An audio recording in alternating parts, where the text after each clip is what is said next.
Hey guys, Andy here from Mediocre Hobbies coming at you with another painting video. A little while ago, Warcolours very kindly sent me out a little selection of their new nostalgic range paints.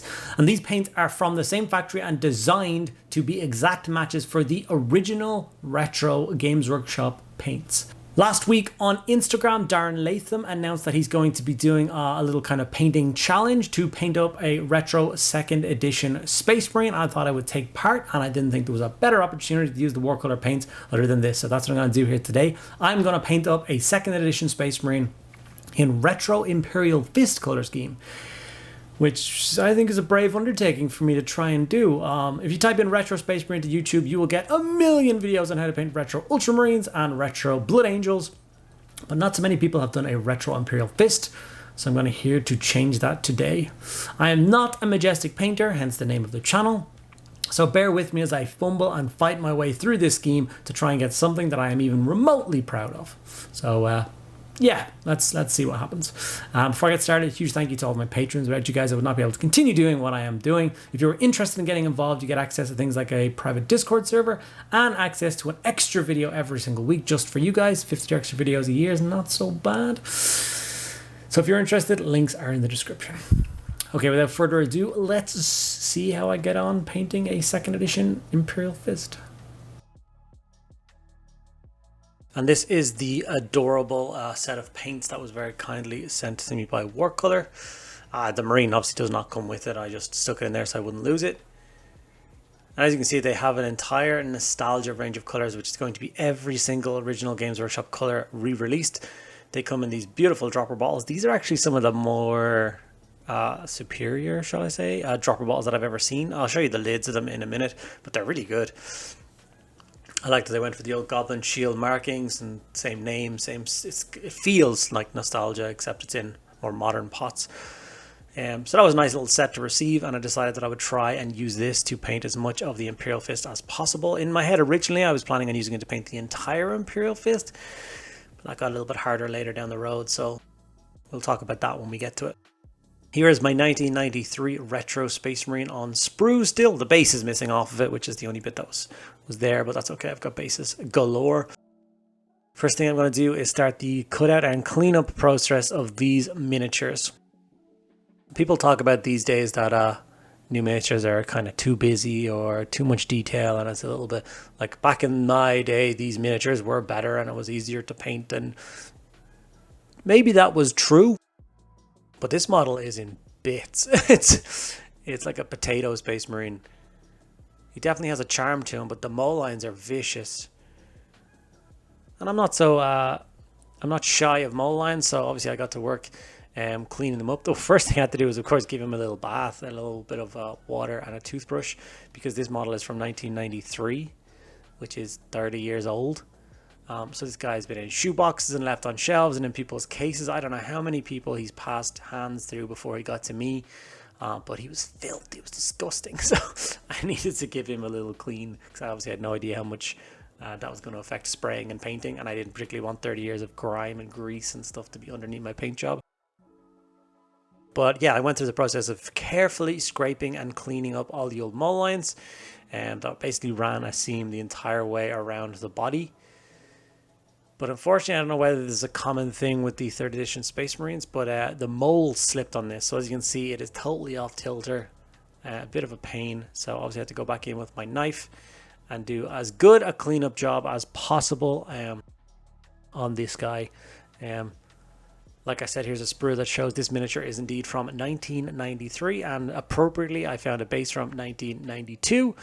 So I got a retro base for my retro model, just so it all fits together perfectly.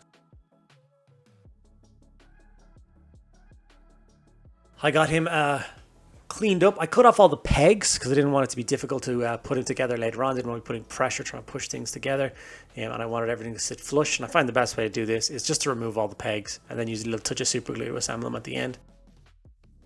I attached them to little stands to make it easier for painting. And then I even dug through my piles of cans to find a retro can of spray just to make it all as authentic as possible. And I got him sprayed up with white. As you can see, he is now primed and ready for paint. And from here, that's where we are going to move over to the nostalgic range and start painting. These little holder thingies that these guys are glued to are from Games Workshop. People often ask me where they're from. They're actually from Games Workshop, and they were released a couple of years ago and get overlooked by most people. They're fantastic for stuff like this. So, Sunburst Yellow. This is the reason that I really like these dropper bottles. You'll see in a second. They have like a needle point so they don't get clogged or they don't spit. It's so clean when you're taking paint out of it. As you can see, I just squirt it out. There's nothing left on the needle end of that thing. More dropper bottles need whatever those lids are. They're really good. And then I started the painstaking procedure of trying to get a solid coat of yellow on this marine using Sunburst Yellow. It was not a fun experience. I did like 2 coats and then I immediately was crying for my contrast Imperial Fists Yellow. But I persevered. I found the best way to do it is actually to be quite rough and quite fast. Kind of almost be like a heavy dry brush or a wet brush of the yellow on in multiple layers. Got me the best result. Left no brush streaks behind. Gave me a fairly solid coat, although the white kept shining through, turning it a little bit green. This is after like kind of 1 coat, and as you can see it's yellow, but it's not quite there yet. Then we moved on to the next coat of Sunburst Yellow, and as you can see that's getting brighter and brighter and pushing it more towards that solid yellow coat. I think honestly in the end I got to about 4 coats of Sunburst Yellow paint applied to this marine to get it anywhere close to a solid coat.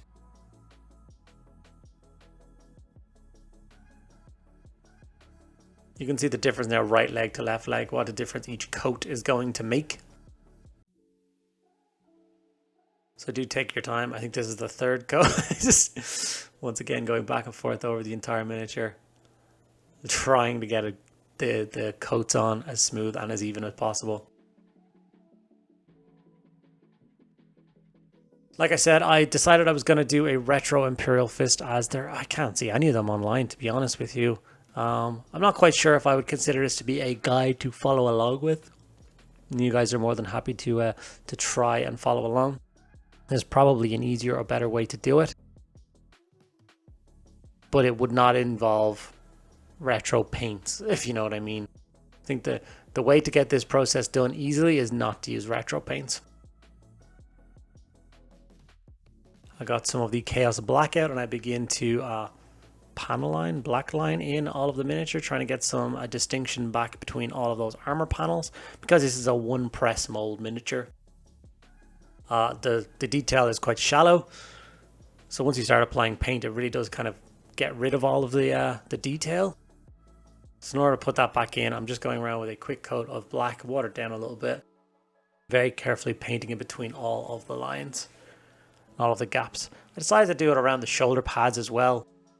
Whether this was a good idea or a bad idea, you guys can tell me at the end after. It looks a bit weird now, but when we do the red on the shoulder pads, it doesn't look quite so bad. But that's, once again, time will tell. You can let me know at the end of the video whether you think I did an okay job on a retro Imperial Fist, or whether I should strip them and just do them with something else. I have done a retro Ultramarine color scheme already on my channel. I will link that here. I actually used a Primaris Assault Intercessor to do it, and I really liked doing that. It turned out great. But once again, it was all modern paints on a modern miniature, and the process was so enjoyable. And the color of Ultramarine that I got was actually really cool. I would love to see what an entire force of that would look like. It's kind of at this point where this wasn't looking as hot as I wanted it to, but I persevered. I knew every miniature had its ugly stages, and I wasn't sure whether I was going to end up with this miniature being nice and neat and tidy, or whether it's going to be a disaster. This is the snakebite leather applied to all of the leather pouches. He's got a couple of pouches, a knife sheath, a pistol holster. They actually fit a surprising amount of extra little details around the waist of these old Space Marines. This is a dark silver paint applied on all the rest of the gun. Was supposed to be the mithril silver paint from the nostalgic range, but that was quite watery and it didn't want to go over the white base coat at all, so I just switched it out for a lead belcher paint. Okay, from here we basically have all the base coats on. So far, I hate how it looks. Not happy with it one bit. So I decided to switch tact here, and I decided, you know what, if I want to make this look a little bit nicer and something that I'm kind of pleased with, I'm going to switch to more modern paints. So the first thing I did was grab a Seraphim Sepia and shade the entire miniature down just to get some more of that definition back into the recesses, the deep places, all the lines, and just add a nice little bit of a tinge of color back into the yellow. It's surprising how much even this tiny little step here made to my attitude towards painting this. Once this had been applied and dried, I was then excited to move forward and see what this miniature is going to look like when it's all finished. Especially when you throw it over something like the face. And all the lines then start to appear. Looks so much sharper, so much better. A world without shades is a scary place. Not a place I plan to visit very often.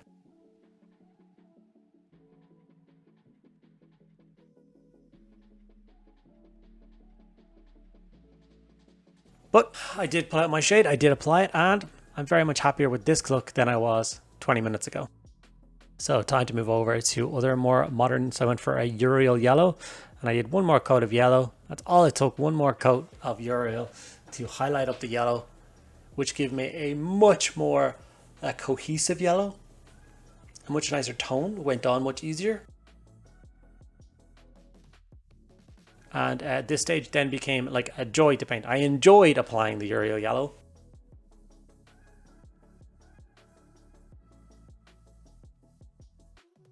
Starting to look like an Imperial Fist in my head. And with that, I just got to follow all the natural lines, making sure they didn't paint in all that recessed shading, and kept all those lines as sharp as possible.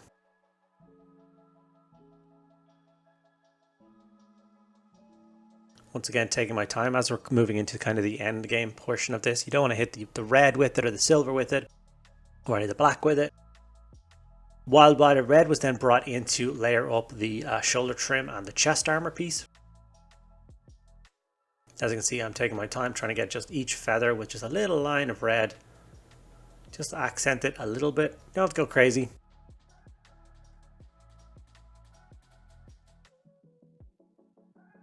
But it will make all the difference in this. I decided to do red in the eye lenses as well. Make them look a little bit more special. Mornfang Brown was then brought in to highlight all the pouches. Now this is a slightly darker color, so it's kind of backwards, if you know what I mean. The Snakebite Leather is brighter, so usually don't layer with a darker paint. That actually kind of defeats the purpose. The Snakebite Leather was just far too bright. I did not like the look of it, so I did want to darken it down quite a bit. And that's where that Mornfang Brown came in a treat and gave me the kind of result that I was happy with. As goes with the casing and stuff of the gun and all the black parts, Corvus Black was used. Add a quick highlight to this. And then with that black stage done, it was then time to work on another part of the base. And yeah, what do I have to say about that? Okay, we're now at that point in the video where the miniature is looking quite nice, and it's time to move on to basing the miniature. Now, as you guys well know, if it's retro Warhammer, there's only one basing scheme that is appropriate, and I think we all know what that is. That's the Goblin. I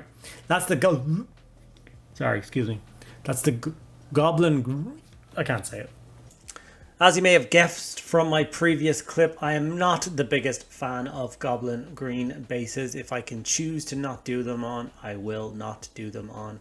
There's actually a really funny article released from an MB Metal painter from back in the day, which stated that he hated putting his miniatures on Goblin Green bases too. He would spend hundreds of hours painting up beautiful miniatures, and then it would get to the end, and as was protocol in the studio, everything had to get put on Goblin Green bases, and he used to say it ruined his paint jobs. But I know a lot of you out there have very fond childhood memories of all of your favorite miniatures being based on something like this. So if that's the reason you love it and it unlocks a little kind of key memory of your childhood of all your favorite miniatures, then I of course understand that. Will I ever paint up a Goblin Green base again? God, I hope not. But each to their own. If it's what you love, then by all means continue doing it. Here is a fun little goblin green marker that was also sent to me from Warcolours, which is used to rim your miniatures with a perfect goblin green base rim. First time, every time. Well, it's the first time I'm using it, so I do hope it works. But it seems to be working a treat once you get it to start spitting out paint. So yeah, guys, I know I'm not the biggest fan of goblin green bases, but if it's your thing, more power to you. Continue doing it. A finished model on a finished base is a finished model on a finished base. I hope you guys enjoyed my iteration of an Imperial Fist Retro 2nd Edition Space Marine. Okay guys, we have completed our Retro 2nd Edition Imperial Fist Space Marine. In the end, I guess I did kind of fail on my challenge by using just those Warcolours. I found them a little bit difficult to use. Obviously they are based on the same formula as back in the day, and those paints back in the day were notoriously hard to use, so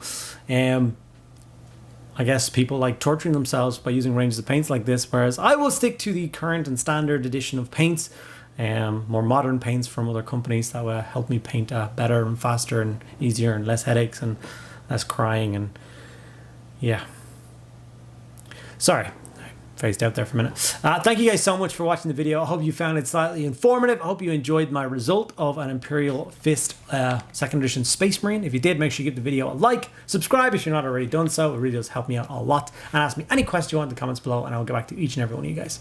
Thank you guys so much for sticking around to the end. I'll see you in the next one.